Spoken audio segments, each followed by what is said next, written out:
नमस्कार.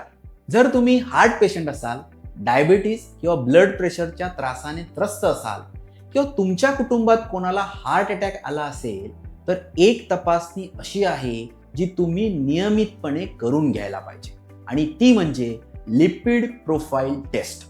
पण समस्या अशी आहे की रिपोर्ट हातात आला की लोक फक्त एकच गोष्ट पाहतात, कोलेस्ट्रॉल किती आहे. प्रत्यक्षात लिपिड प्रोफाइल ही फक्त कोलेस्ट्रॉलची तपासणी नाही. ही तपासणी आपल्याला सांगते की भविष्यात तुमच्या रक्तवाहिन्यांमध्ये ब्लॉकेजेस तयार होण्याचा धोका किती असू शकतो आणि म्हणूनच हार्ट पेशंटसाठी ही तपासणी खूप महत्त्वाची मानली जाते. सर्वात आधी एक सोपं उदाहरण समजून घेऊया. समजा तुमच्या घरापर्यंत पाणी आणणारी एक पाईपलाईन आहे. जर त्या पाईपलाईनमध्ये हळूहळू घाण साचू लागली तर सुरुवातीला तुम्हाला कोणतीच समस्या जाणवणार नाही, पण अनेक वर्षानंतर तीच साचलेली घाण पाण्याचा प्रवाह कमी करेल किंवा पूर्ण पाईप बंद करू शकते. हृदयाच्या रक्तवाहिन्यांमध्ये असंच काहीच घडतं. ब्लॉकेजेस हे काही एका दिवसात तयार होत नाही. ही प्रक्रिया अनेक वर्ष शांतपणे शरीरात सुरू असते आणि लिपिड प्रोफाइल आपल्याला याच प्रक्रियेबद्दल आधीच इशारा देण्याचं काम करत असतात. आता समजून घेऊया की या रिपोर्टमध्ये नेमकं असतं काय. सर्वात पहिला आकडा असतो तो म्हणजे टोटल कोलेस्ट्रॉल.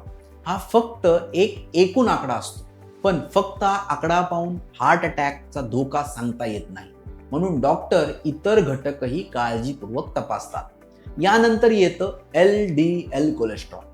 तुम्ही याला बॅड कोलेस्ट्रॉल म्हणून ऐकलं असेल. LDLचं काम कोलेस्ट्रॉल शरीराच्या विविध भागापर्यंत पोहोचवणं असतं. पण जेव्हा LDLचं प्रमाण जास्त होतं तेव्हा रक्तवाहिन्यांच्या भिंतीमध्ये ते साचू लागतं आणि हेच साचलेले पदार्थ प्लाक आणि ब्लॉकेजेसचे रूप घेऊ शकतात. त्यानंतर येतं HDL कोलेस्ट्रॉल. याला गुड कोलेस्ट्रॉल असं सुद्धा म्हटलं जातं.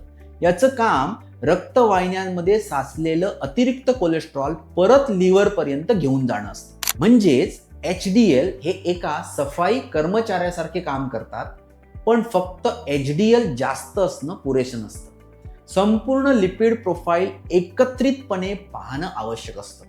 आता येऊया भारतात सर्वात जास्त दुर्लक्षित केला जाणाऱ्या मार्करकडे, तो म्हणजे ट्रायग्लिसराइड्स. आज अनेक लोकांना LDL नॉर्मल असतो, पण ट्रायग्लिसराइड्स वाढलेला असतो आणि वाढलेलं ट्रायग्लिसराइड हे अनेकदा insulin resistance, fatty liver, obesity आणि भविष्यातील डायबिटीसचे संकेत असू शकतात. संशोधनातून दिसून आलं आहे की हाय ट्रायग्लिसराइड किंवा लो HDL यांचं कॉम्बिनेशन भविष्यातील हार्ट डिसीजचा धोका वाढवू शकते. म्हणूनच ट्रायग्लिसराइडकडे दुर्लक्ष करणं ही चूक ठरू शकते. आता प्रश्न येतो की हार्ट पेशंटसाठी ही तपासणी इतकी महत्त्वाची का बरं? कारण हार्ट अटॅक नंतर फक्त लक्षणे पाहणं पुरेसं नसतं. डॉक्टरांनी हे देखील पाहावं लागतं की उपचारानंतर LDL किती नियंत्रणात आला आहे, ट्रायग्लिसराइड्स कमी होत आहेत की नाही आणि भविष्यात दुसरा हार्ट अटॅक होण्याचा धोका किती आहे. म्हणूनच लिपिड प्रोफाइल हे मॉनिटरिंग टूल देखील आहे आणि प्रिव्हेन्शन टूल देखील. माधवबागमध्ये देखील जेव्हा एखाद्या रुग्णाच्या हृदयाच्या आरोग्याचं मूल्यमापन केलं जातं तेव्हा लिपिड प्रोफाइलला खूप महत्त्व दिलं जातं. कारण फक्त ब्लॉकेजेस पाहणं पुरेसं नसतं, हे समजून घेणं देखील आवश्यक असतं की ब्लॉकेजेस तयार होण्यामागील मेटाबॉलिक कारण काय आहे. अनेक रुग्णांमध्ये कोलेस्ट्रॉल सोबत डायबिटीज, ओबेसिटी, फॅटी लिव्हर आणि हाय ट्रायग्लिसराइड्स या समस्या देखील एकत्रितपणे आढळतात आणि जर मूळ कारणावर काम केलं नाही तर धोका पुन्हा वाढू शकतो. याच कारणामुळे माधवबागचा दृष्टिकोन फक्त एका रिपोर्टवर उपचार करणं नसून संपूर्ण मेटाबॉलिक हेल्थ सुधारण्यावर असतो. डाएट, एक्सरसाइज, कार्डियक रिहॅबिलिटेशन, आयुर्वेदिक सपोर्ट आणि लाईफस्टाईल करेक्शन यांच्या मदतीने रिस्क फॅक्टर नियंत्रणात आणण्यावर भर दिला जातो. तर या व्हिडिओमधला सर्वात महत्त्वाचा संदेश काय आहे? लिपिड प्रोफाइल ही फक्त कोलेस्ट्रॉलची तपासणी नाही, ती तुमच्या रक्तवाहिन्यांचं आरोग्य, मेटाबॉलिक हेल्थ आणि भविष्यातील हार्ट रिस्क याबद्दल महत्त्वपूर्ण माहिती देते. जर तुम्ही हार्ट पेशंट असाल किंवा तुम्हाला डायबिटीज, ब्लड प्रेशर, ओबेसिटी किंवा फॅमिली हिस्ट्री असेल तर ही तपासणी नियमित अंतराने करून घेणं अत्यंत महत्त्वाचं आहे.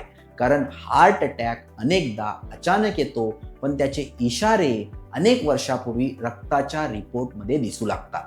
जर तुम्हाला तुमच्या हार्ट हेल्थ किंवा मेटाबॉलिक रिस्क बद्दल सविस्तर माहिती घ्यायची असेल तर तुमच्या जवळच्या माधवबा क्लिनिक किंवा हॉस्पिटलला नक्की भेट द्या.